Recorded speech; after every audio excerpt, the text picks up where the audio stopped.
Hello friends, programming skill develop करने की series में आज हम देख रहे हैं हमारा program to calculate area of circle in C language. किसी भी प्रोग्राम को हम बनाएं कैसे, ये बिल्कुल शुरुआती दौर के प्रोग्राम्स हैं प्रैक्टिस के लिए। इनमें हम ये भी सीखना चाहते हैं कि हमारे लॉजिक कैसे बिल्ड करें, कैसे हम सोचें कि हमें प्रोग्राम में क्या लिखना है।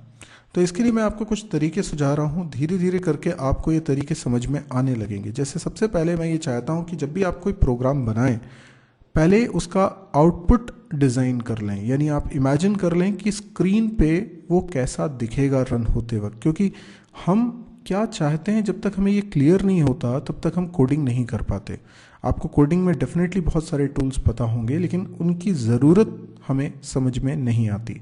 तो सबसे पहले तो हम ये करेंगे, फिर हम डिज़ाइन करेंगे स्टेप्स, यानी कोडिंग क्या लिखनी चाहिए वो डिज़ायर्ड आउटपुट लाने के लिए।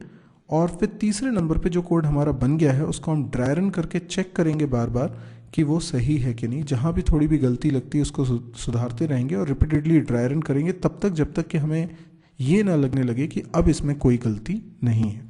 तो पहले हम लॉजिक को समझें, हमें क्या करना है। सबसे पहले तो जो आउटपुट स्क्रीन है, जैसे हमने प्रोग्राम रन किया, सबसे पहले क्या होना चाहिए, आउटपुट स्क्रीन ब्लैंक होनी चाहिए। अच्छा, आउटपुट स्क्रीन ब्लैंक कैसे होती है? तो आउटपुट स्क्रीन ब्लैंक होने के लिए ज़रूरी है कि आपने लिखा हो CLR SCR। लेकिन मैं यूज़ करूँगा कोड ब्लॉक्स ID को। तो अगर आप कोड ब्लॉक्स ID यूज़ कर रहे हैं तो आपको इस फंक्शन की ज़रूरत नहीं है, ठीक है। लेकिन अगर आप टर्बो ID यूज़ कर रहे हैं तो आप क्लियर स्क्रीन फंक्शन का इस्तेमाल कर सकते हैं चाहें तो। फिलहाल मैं इस फंक्शन का इस्तेमाल नहीं कर रहा हूँ, राइट। तो मैं इसको हटा देता हूँ। अब हम ये सोचना चाह रहे हैं कि आउटपुट स्क्रीन पे क्या दिखाई दे। तो मैं एक मैसेज स्क्रीन पे एक्सपेक्ट कर रहा हूँ कि दिखाई दे। मैसेज कुछ ऐसा होना चाहिए, एंटर रेडियस, ठीक है, ऑफ अ सर्कल।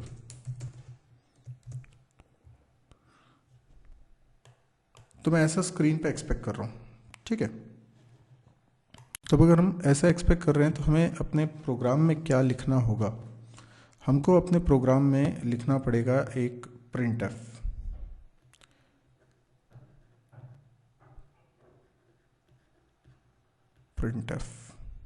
अच्छा, आप जानते हैं printf फंक्शन क्या है?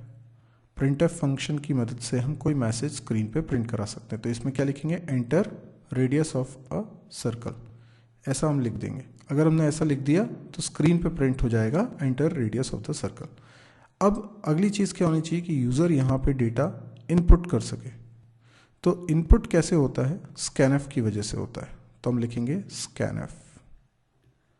अच्छा, स्कैनएफ एक फंक्शन है जिसके कारण कीबोर्ड का डेटा हम ले सकते हैं। जिस फॉर्मेट का डेटा हमें चाहिए, जैसे हमें इंटीजर चाहिए तो हम लिखेंगे %d और फिर लिखेंगे वेरिएबल। ओके, अब मुझे इनपुट लेना है तो मुझे वेरिएबल तो चाहिए। तो ज़रूरी है कि मैंने पहले बनाया हो एक वेरिएबल और उस वेरिएबल का कुछ नाम रख लेते हैं, लेट्स से r।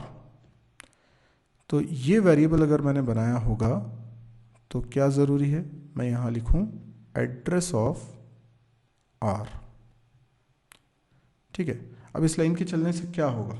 इस लाइन के चलने से ये होगा कि मैं रेडियस एंटर कर पाऊंगा। तो यहाँ पर मान लीजिए मैंने एंटर किया 5, ठीक है, 5 एंटर करूँगा तो देखिए 5 मैंने एंटर कर दिया है। अब अगली चीज़ मैं क्या चाहता हूँ, मैं चाहता हूँ कि यहाँ पर रिज़ल्ट शो हो जाए। रिज़ल्ट शो होने के लिए पहले मुझे रिज़ल्ट कैलकुलेट करना पड़ेगा। रिज़ल्ट कैलकुलेट कैसे किया जाएगा? तो इसके लिए भी मुझे कुछ कोडिंग लिखनी पड़ेगी। तो मुझे रिज़ल्ट कैलकुलेट करना है तो मैं लिखूँगा 3.14। देखिए 3.14 मतलब पाई की वैल्यू। इसमें मल्टीप्लाई करते हैं रेडियस का और मल्टीप्लाई करते हैं रेडियस का, ठीक है, क्योंकि ये हो जाएगा πr²।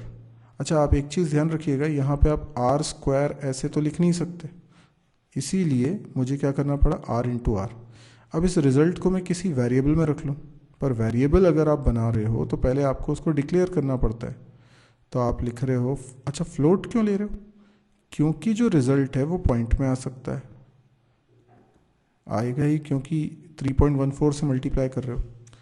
अब ये कैलकुलेशन हुआ तो रिजल्ट ए में स्टोर हो गया। अच्छा, ये लाइन जो है स्कैनफ के बाद ही लिखना इंपॉर्टेंट है, क्योंकि जब तक स्कैनफ नहीं चलेगा तब तक आर में वैल्यू नहीं आएगी, और जब तक आर में वैल्यू नहीं आएगी ये लाइन चलना नहीं चाहिए। तो अगर आपने किसी ने ये लाइन प्रिंटफ के भी पहले लिख दी है तो उसका कोई मीनिंग नहीं है, क्योंकि तब तक आर में वैल्यू नहीं आई। जब तक आर में वैल्यू नहीं आई तब तक ये कैलकुलेशन परफॉर्म नहीं होना चाहिए। ये लाइन जहाँ लिखेंगे वहाँ पे ये कैलकुलेशन परफॉर्म होगा। अब मुझे स्क्रीन पे देखना है रिजल्ट, तो मुझे क्या लिखना पड़ेगा? प्रिंटफ। और प्रिंटफ में मैं प्रिंट करा दूंगा एरिया की वैल्यू।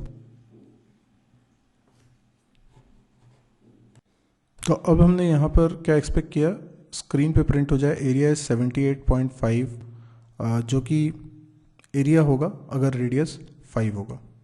तो ऐसा करने के लिए हमें क्या करना पड़ेगा? हमें प्रिंटफ में लिखना पड़ेगा मैसेज, और जो मैसेज हम लिखेंगे वो होगा एरिया इज़। तो यहाँ पर आप ऐसे डबल कोट्स लगा लीजिए और डबल कोट्स के बाद लिख दीजिए एरिया इज़, ठीक है। राइटिंग पे मत ध्यान दीजिए, आप सिर्फ कोड को समझिए। परसेंट, अच्छा परसेंट डी नहीं लिख सकता, यहाँ मुझे क्या लिखना पड़ेगा? मुझे लिखना पड़ेगा परसेंट एफ।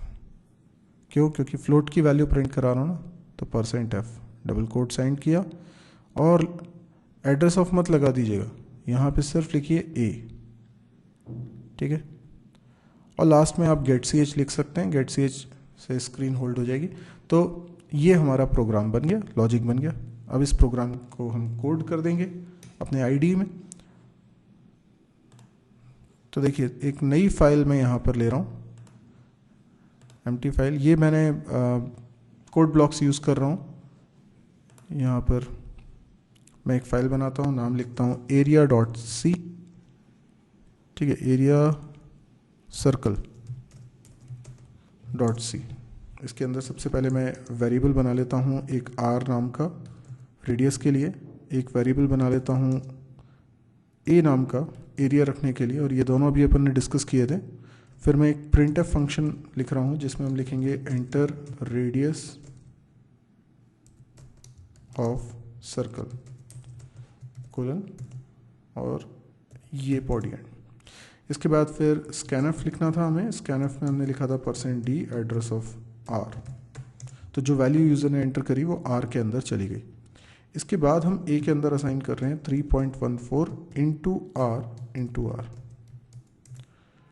इसके बाद हम प्रिंट एफ लगा के हम लिखते हैं एरिया इज परसेंट एफ, और यहाँ पे लिख देते हैं ए,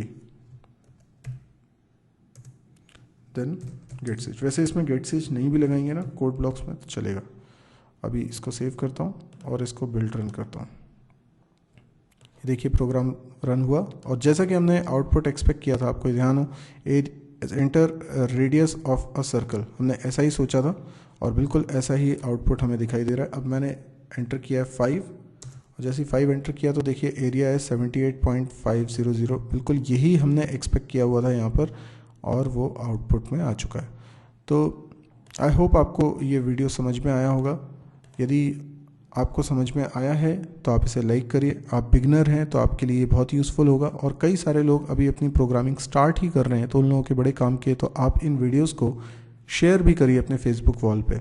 जैसे जैसे आपका लेवल बढ़ता जाएगा, इस साइट पर मैं आपको बहुत सारे वीडियोस प्रोवाइड करूँगा, अलग अलग टिपिकल प्रोग्राम्स के, टफ प्रोग्राम्स के भी।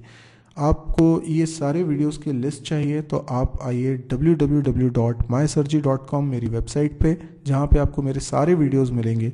यहाँ पे C++, जावा, PHP, डेटा स्ट्रक्चर, DBMS जैसे सब्जेक्ट्स पर वीडियोस हैं, और कंप्लीट सीरीज़ है। यदि आप पूरी लैंग्वेज सीखना चाहते हैं तो आपको कंप्लीट सीरीज़ इस पर मिलेगी।